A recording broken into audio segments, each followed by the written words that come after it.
नमस्कार दोस्तों, आपका स्वागत है हमारे यूट्यूब चैनल पर। आज हमारी कहानी है मूर्ख राजा और चतुर मंत्री की कहानी।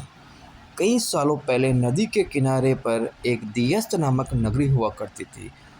इस नगरी में शासन करने वाला राजा बहुत ही मूर्ख था, वहीं राजा का मंत्री बहुत चतुर था। एक दिन शाम के समय राजा और मंत्री दोनों नदी के किनारे टहलते हुए शाम का आनंद ले रहे थे। तभी राजा ने मंत्री से एक सवाल पूछा, क्या तुम बता सकते हो कि ये नदी किस दिशा में और कहाँ तक बहकर जाती है? मंत्री ने राजा को तुरंत जवाब देते हुए कहा कि ये नदी पूर्व की दिशा में बहती है और ये पूर्व देश तक जाती है।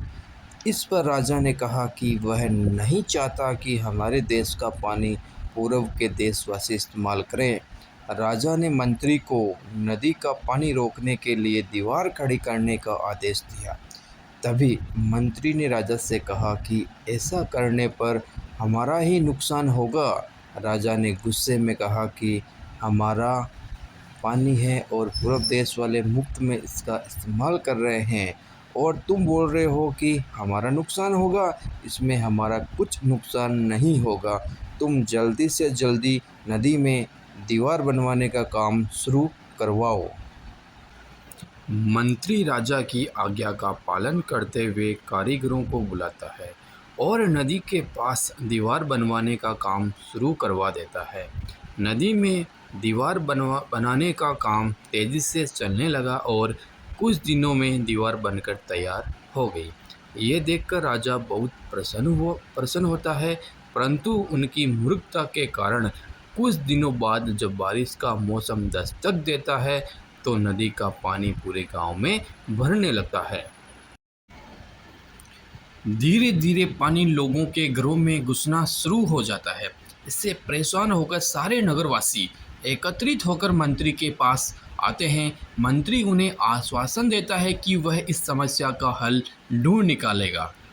लोगों की परेशानी सुनकर मंत्री समाधान निकालने के लिए एक योजना बनाता है। उन्होंने राजमहल में समय को बताने के लिए घंटा बजाने वाले शख्स को इसमें शामिल किया। वह समय के अनुसार घंटा बजाता था, जिससे लोगों को समय पता चलता था। मंत्री ने उसे कहा कि आज तुम प्रति घंटे की बजाय हर आधे घंटे में घंटा बजाना।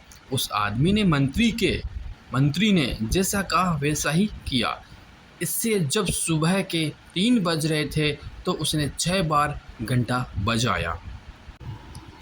6 घंटे सुनकर राजा और सभी नगरवासियों को लगा कि 6 बज गए हैं और सुबह हो गई है। राजा उठकर बाहर आता है तो वहाँ मंत्री पहले से मौजूद होता है। बाहर अंधेरा देखकर राजा मंत्री से पूछता है कि अभी सूर्य उदय क्यों नहीं हुआ है। राजा के सवाल का जवाब देते हुए मंत्री ने कहा, महाराज, प्रातःकाल हो चुकी है, पर हमने पूर्व दिशा वालों के यहाँ पानी को जाने से रोक दिया है, तो शायद इसलिए उन्होंने हमारे यहाँ सूर्य की रोशनी को आने से रोक दिया है। इसलिए सूर्य उदय तो हुआ है, पर हमारे देश तक रोशनी नहीं पहुँची है। ऐसा लग रहा है कि अब हमारे देश में सूरज की रोशनी कभी नहीं पहुंच पाएगी। यह सुनकर राजा चिंता में पड़ जाता है और मंत्री से पूछता है कि क्या इसका कोई उपाय नहीं है। तब मंत्री उत्तर देता है कि महाराज, अगर आप नदी का पानी छोड़ देते हैं तो हो सकता है कि वो भी सूरज को छोड़ देंगे। इससे राज्य में फिर से रोशनी आ जाएगी। राजा मंत्री को तुरंत नदी की दीवार तोड़वाने का आदेश देता है। मंत्री कारीगरों को नदी पर ले जाकर उन्हें दीवार तोड़ने के लिए कहता है। कुछ घंटों में कारीगरों ने दीवार गिरा दी और तब तक सूरज के निकलने का समय भी हो गया था। सूर्य उदय हो गया। सूर्य की लालिमा देखकर राजा बहुत खुश हुआ और मंत्री को इनाम देने की घोषणा की।